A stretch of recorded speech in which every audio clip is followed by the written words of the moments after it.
दौर जे इंतहाई अहम स्कॉलर दानिश्वर जामी चांडी साहब जिन शेख अयाज़ साहब जे मजमूई जेका शाइरी ऐं शख्सियत है उन ते शेख अयाज़ ऐं सिंध जे उनवान सां पंहिंजी जामे तकरीर गुफ़्तगू अवां ताईं पहुचाई। असांजो ही जेको बि अॼोको सेशन आहे उहो असांजे आर्ट काउंसिल ऑफ हैदराबाद जे तवसुत सां असांजे प्रेसिडेंट जनाब डॉक्टर इसाक़ समेजी साहब जे तरफ़ां हिते मुनक़िद थियल आहे। शेख अयाज़ ऐं सिंध त या सिंध काबो बि काशी बि आहे, चवे छा बि को शेख या ब्रह्मन इन लाइ बनवास भोगियूं पिया। इन सां असांजो अनोखो वचन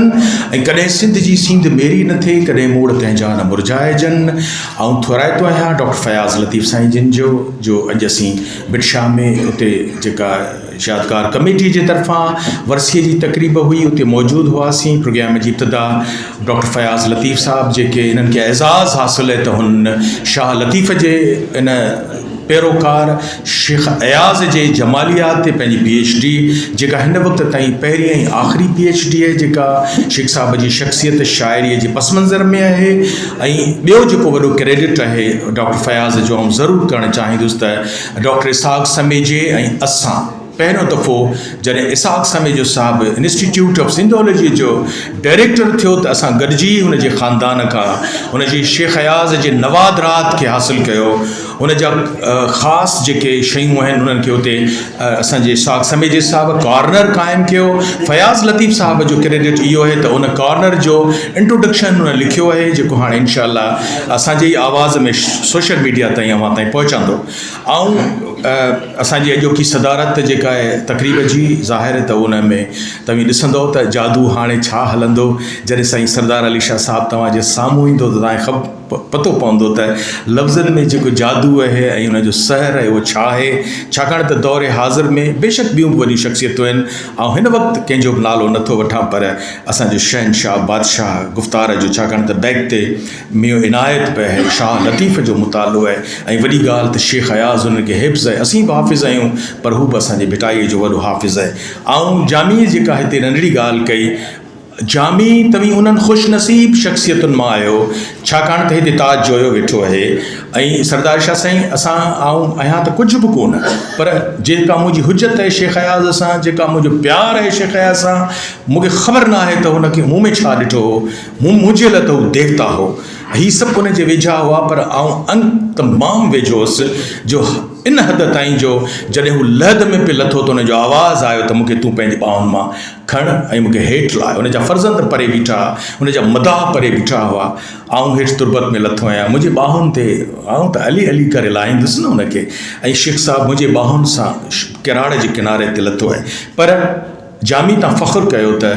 जॾहिं शेख अयाज़ ते जेको ॿ अखर ज़रूरु ॻाल्हाइणु चाहींदुसि त शेख अयाज़ साहब ते जेको तनक़ीद जो अभ्यास हो उहो त नेगेटिव तरीक़े सां आयो। सरदार अली शाह ज़ाकिर या वरी असांजो कुर्बान बुगटी साहब, ऐं यकीन सां तो तव्हांखे चवां त शेख अयाज़ जॾहिं बि उनजी तनक़ीद जो ज़िक्र कंदो त हू टहिक ॾेई खिलंदो हो त हीअ ॼामड़ा मूं ते छा तनक़ीद करे था सघनि। शेख अयाज़ जे फ़न पहाड़ ते हू छा था ॻाल्हाए सघनि। पोइ मौलाना ग़ुलाम मोहम्मद गिरामी ऐं असांजा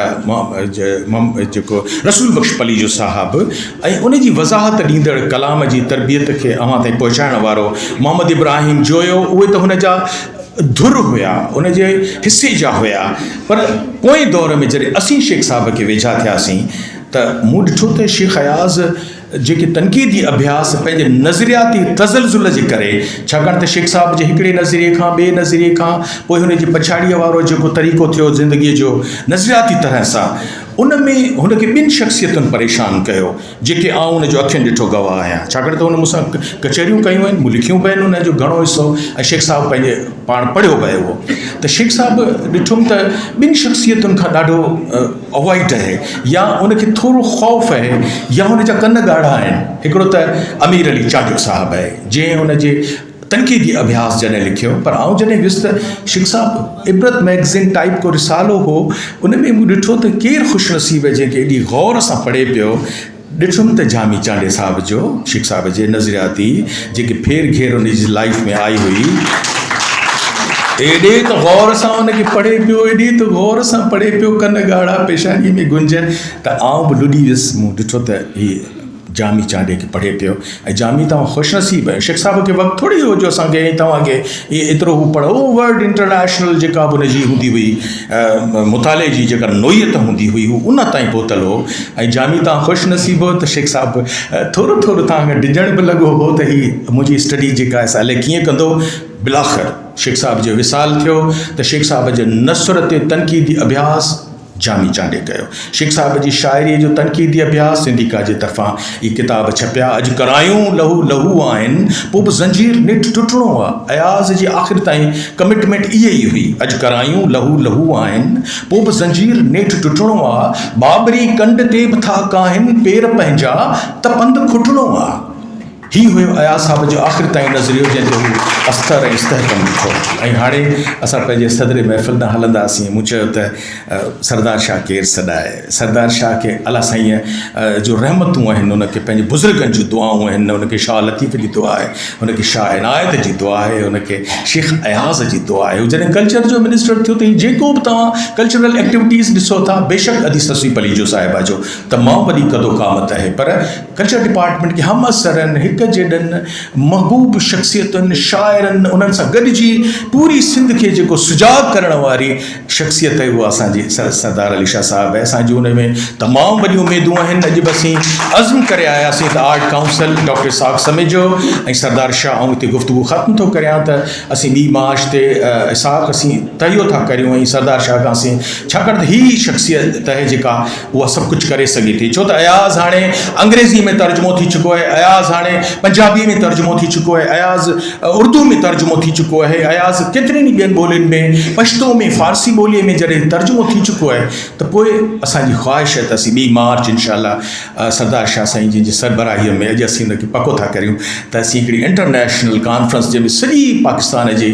जेके शख़्सियतूं आहिनि उहे शेख साहब खे हाणे सुञाणण लॻियूं आहिनि उहे सभु उन्हनि ते ईंदा उन्हनि ते ॻाल्हाईंदा बाक़ी ॾिसो कीजो बीजल ॿोलिया ऐं आख़िरी जुमिलो थो ॻाल्हायां त कीजो बीजल ॿोलियो अहमद सलीम साहब शेख अयाज़ साहब खे पंजाबी में तर्जुमो कयो आहे मुहाग खोले ॾिसो त कंहिं पियो लिखे पियो जनाब फैज़ अहमद फैज़ साहब पंजाबीअ में मुहाग पियो लिखे शेख अयाज़ जी शाइरीअ ते अंदरि छा खोले ॾिसो त एतिराफ़ ई एॾो वॾो एतिराफ़ आहे जेको को बि वॾो शाइर नथो करे सघे हूअं त बरे सग़ीर में टैगोर आहे इक़बाल आहे पर असीं फैज़ खे फैज़ था सम्झूं नज़रुल इस्लाम बि वॾो शाइर आहे फैज़ साहब छा पियो चवे त हीउ सब कॉन्टिनेंट जेको इंडो पाक आहे शेख साहब जो शेर आहे ताज खे यादि आहे जंहिं मरी वेंदो साए तॾहिं रोअंदे रत मरी वेंदो साए तॾहिं रोअंदे रत मां जो पूरो तत तुंहिंजे हिन तारीख़ जो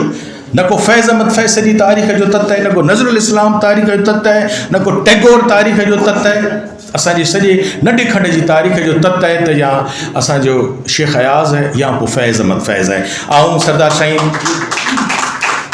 फैज़ अहमद फैज़ साहब लिखियो आहे त शेख अयाज़ मूंखां वॾो शाइर आहे हीउ ॾिसो छा पियो चवे फैज़ साहब जेको इंटरनेशनल अलाए जी छा उहो चए पियो त कीजो बीजल आख्या में ॿोलिया में चए पियो त फैज़ साहब मूंखां वॾो शाइर आहे त फैज़ साहब जो शेर पढ़ंदुसि जेको मुंहिंजे प्यारे सरदार शाह साईं असीं तव्हां कुर्बान आहियूं अलाह साईं तव्हांखे वॾी हयाती ॾे ऐं असांजी तव्हांखे चमचागिरी करण जी असांजी ज़रूरत ई कान्हे असीं सभु पंहिंजे ॾंदे ॾांद आहियूं तव्हीं बि वॾा आहियो त असीं तव्हांखे प्यारु करण वारा आहियूं फैज़ साहब जी हाँ फैज़ साहब जी बिल्कुलु कुझु सभु सम्झो फैज़ साहब तव्हांजे लाइ चयो आहे त जज़्बे तव्हांजी गुफ़्तगू लाइ चयो आहे जज़्बे मुसाफ़िरान रहे यार देखना सर देखना न संग न दीवार देखना कुएं जफ़ा में अहद खरीदार देखना कुएं जफ़ा में अहद खरीदार देखना हम आ गए तो बस जश्न की जज्बे मुसाफिरान रहे यार देखना सर देखना न संग न दीवार देखना कुएं जफ़ा में कहते खरीदार देखना हम आ गए तो जश्न बहारां को देखना जनाब सैयद सरदार अली शाह साहब